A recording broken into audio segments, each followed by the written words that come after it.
கேள்வி ஒன்றாக இருந்தாலும் பதில் எப்படியா இருக்கும், ஆளுக்கு ஏற்ற மாதிரி மாறுபடும். நேரில் வந்துட்டால் என்ன பண்ணிடலாம், எல்லா கேள்வியும் கேட்டு தெளிவாக. அதுக்கு தான் சத் சங்கம். என்னுடைய நோக்கம் எல்லாம் மனிதர்கள் எல்லாம் மகிழ்ச்சியாக இருக்கணும், அவ்வளோதான். என்னங்க? சவாசனா, விபாசனா, யோக நித்திரை. முதல்ல சம்பந்தங்கதா, அதுவும் தெரியாது. சவாசனா, விபாசனா, யோக நித்திரை சம்மந்தம் தானே வித்தியாசங்க தானே. எனக்கு தெரிஞ்சது சவாசனானா படுத்த மாதிரி இருக்கணும், அப்படி தானே போன மாதிரி இருக்கணும். தலையே உனக்கு நன்றி, கண்ணு உனக்கு நன்றி, காதே உனக்கு நன்றி, அப்படி தானே. மூக்கே உனக்கு நன்றி. இது பேர் சவாசனாவா? செத்துட்டு பேருக்கு மூக்கே கண்ணு எல்லாம் சொல்ல முடியும்? அவன் தான் ஏதோ பேர் வச்சுருவான், உங்களுக்கு அர்த்தம் புரியுவானே. செத்துட்டு பேர் தலை நினைக்க முடியுமா ஒருத்தன்? அது பேர் என்ன பண்ணாங்க? சமம் மாதிரி இருந்தால் மனசு பேசலாமா? அப்போ அது பேர் சவாசனை வைக்கிறது. என்ன ஆசனான்னு வச்சுருக்கணும், கவனாசனான்னு வச்சுருக்கணும். படுத்துட்டு அங்கங்கே கவனம் வைக்க போகிற தலை ஆசனா, கண்ணாசனா, மூக்காசனா, இப்படி தானே வச்சுருக்கண்ணா. அதுக்கு என்ன வச்சிருக்கக்கூடாது.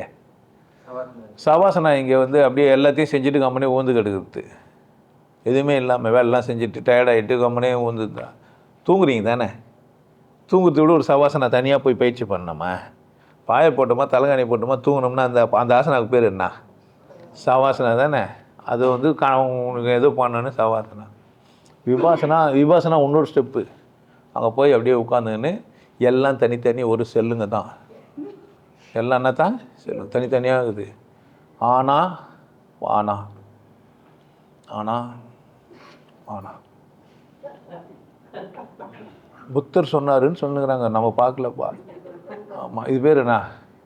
அது பேர் ஆனா பானா, செய்து பேர் விபாசனா. அந்த சுவாசம் விட்றீங்களா, அது பேர் என்ன? ஆனா பானா. ஆனால் அது செஞ்சு அது பேர் ஆமாம் தெரியாது. விபரீதாசனாவாக கூட இருக்கலாம். இதுக்கு செல்ஃபோனை பிடிங்க வச்சுருவாங்க, 10 நாள் சோறு போடாமல் இருப்பாங்க, கவர்மெண்ட்டில் லீவு கொடுப்பாங்க. நீ அங்கே போய் உட்காந்து என்ன பண்ணா? எப்படியும் ஆட்டுக்கறி, மாட்டுக்கறி, கோழிக்கறி தரமாட்டாங்க. ஆமாம், பழைய சப்பாத்தி, இட்லி போனது. இதில் வர சும்மா விட மாட்டாங்க, எதனா போட்டு பண்ணுவாங்க. எல்லாம் கொடுக்கறத பார்த்து உன்னால் சும்மா வர முடியாது.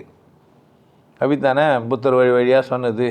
அப்படின்ட்டு 10 நாள் யாரு கூட பேசாமல் இருந்துட்டு திருத்தனமாக ஃபோன் பண்ணி பேசின்னு வைப்பாங்க. போனவங்க என்னை கூப்பிட்டாங்க, ஐயா நீங்கள் வாங்க நல்லா இருக்குது. எதுக்கு? இப்போ சொல்ல என்ன பண்ணுறது, சின்ன வீடு, 500 ரூபாய் சம்பளம் வாங்குகிறோம், ஒரு கத்துறதுக்கு. அப்போ என்ன பண்ணுவாங்க நம்மளை? இப்போ கூப்பிடுவாங்க என்ன, யாருன்னா விபாசனாவுக்கு வாங்கன்ட்டு. உங்களை யாரா விபாசனாவுக்கு வாங்கன்னு கூப்பிட்டீங்க, நான் விபாசனாவுக்கு போய்க்கிறேன் வாங்கன்ட்டு. அப்போ எவ்வளோ மோசமான இடத்துல இருந்துக்கிறேன் தான் நான். அப்போ இருக்கிற இடத்த வச்சு தான் மதிப்பானுங்க ஒருத்தனும். அதுக்கு தான் இதெல்லாம் கூப்பிட்டாங்க. அப்படியே சொல்கிறீங்க, தேவைப்படும் போது வரேன் அப்படின்னா நான். அப்போ புரியவே இல்லை. உனக்கு தேவைப்படாதுன்னு சொல்லுவாங்கன்னு சொன்னேன் நான். அப்போ நான் மொதவாக கூப்பிட்றேன், 3 மாதம் பொறுத்துவாங்க, ஃபேக்ட்ரியில் லீவ் தந்துடுவாங்க. அவங்க தான் எனக்கு இந்த விஷயம்லாம் சொன்னாங்க. கவர்மெண்ட்லேருந்து லீவ் ஏற்றி கொடுத்தீங்கன்னா ஸ்பெஷல் சிஎல் ஆனா பானா சரி. அதுமாதிரி ஒரிசாலேருந்து வந்துலாம் கற்றுக் கொடுப்பாங்க. இங்கே புத்தர் ஊர்லேயே பிறந்தவங்களாங்கிறாங்க. அவர் தான் புத்தர் தான் இந்த ஊரை விட்டு ஓட்டாரமே. நான் என்னத்தான் ஓட்ட கூட அவருடைய மண் வாசனைலாம் இருக்கும்ல. நான் புத்தர் பிறந்த மண் இருக்குது இல்லை, அதுக்கு ஒரு பெருமை இருக்குது. ஒருத்தங்கிறான் 16 கவனம்னா 100 கவனம்னா ஒருத்தன் சொரியாசிஸ் பேஷண்ட்டு. நான் எங்கே போனாலும் அங்கே காலை எடுத்து அது மண்ணை தொட்டுட்டு தான் மற்ற வேலையே செய்வேன்ட்டு. அம்மா நான் என்ன பண்ண நக்கிறதுன்னு ஆயிடுச்சு. அவன் தொட்டால் நம்ம நக்கணும்ல. அடுத்த ஸ்டெப்பு நம்ம பக்தின்னு எப்படி கட்டுறது? நான் வர பார்த்துட்டு வந்தேன், ஒரு சாவுக்கு போய் இது மருமத்தை ஊந்தா பொண்ணு என்ன பண்ணா ஊர்ந்தா. இந்த மாதிரிலாம் கதை. அவன் தொட்டானா நம்ம என்ன பண்ண அடுத்த ஸ்டெப், அதோட பக்தி மான நான் நக்கணும். இந்த மாதிரிலாம் இப்போ விபாசனா வேறு, சவாசனா வேறு. யோக நித்திரை நான் வச்சுக்கிறேன் பேர். இந்த 2 ஆண்டு எது போய் வைக்கிறதுக்கு இந்த எங்கன்னா இதாக. யோகம்னா இறைவனை அடையிறது, நித்திரைனா தூங்குறது. தூங்குறதுக்கு முன்னாடி என்ன பண்ணணுமோ அதை பண்ணிட்டு தூங்குறதுக்கு ஒரு பயிற்சியை கொடுத்துக்கிறேன். எப்படி இதை கூட அது ஒன்றா ஆக முடியும்? அதுங்கெல்லாம் பெரிய மேதாவிங்க செஞ்சது. இது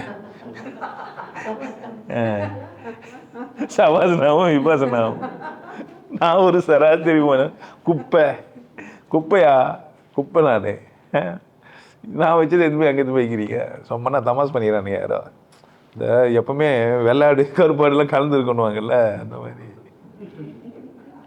கூடவே who is the black sheep அப்படின்னுவாங்க. அது யார் ஒருவேளை அவர் ஆராய்ச்சி பண்ண பிளாக் ஷிப்பாக இருப்பார்னு நினைக்கிறேன். அது எங்கேருந்துன்னே அங்கே பார்க்கறது அப்படி இல்லை. அதோட இது முற்றிலும் மாறுபட்டது. யோகநித்திரை முற்றிலும் மாறுபட்டது. அதை எடுத்தோடனேயும் செய்ய முடியாது. அதை ஒரு ஆளாக ப்ராப்பராக செஞ்சு பண்ணி வச்சுக்கிறேன். அது எதுவுமே அதில் என்ன பண்ண முடியாது, நீங்கள் செய்ய முடியாது. உங்களுக்கு எல்லாருக்கும் ஒரு விஷயம் சொல்கிறேன். ஆனந்த வாழ்வு அப்படின்ற ஒரு கோர்ஸ் யூடியூப்பில் போட்டு வச்சுக்கிறேன். Happy life course. நீங்கள் மெம்பர் ஆனீங்கன்னா ஆனந்த வாழ்வு கோர்ஸை நேரடியாக நீங்கள் யூடியூப்பில் பார்க்கலாம். ஃபேமிலியாக டிவியில் போட்டு என்ன பண்ணலாம், எல்லாரும் ஃபேமிலியாக போட்டு பார்க்கலாம். ஒருத்தர் தான் சப்ஸ்கிரைப் பண்ணீங்க, 5 பேர் 6 பேர் என்ன பண்ணலாம், நீங்கள் அதை பார்க்கலாம். வாய்ப்பு பயன்படுத்திக்கப்பா. இறைவை உணர்வோம், இன்பத்தில் கிடைப்போம். குருசில யோகிய நாடு உன்னை நீ கொண்டாடு. கொண்டாட்டம் உனது பிறப்புரிமை. மதம் மறப்போம், மனிதம் வளர்ப்போம். நல்லா இருங்க, சிறப்பாக இருங்க, கொண்டாட்டமாக இருங்க. உங்களை நீங்கள் மதிப்பு மிகுந்தவராக மாற்றுறது உங்கள் கையில் தான் இருக்குது. நல்லா இருங்க. நான் ஒரு வாய்ப்பு என்னை பயன்படுத்திக்கலாம். நல்லது.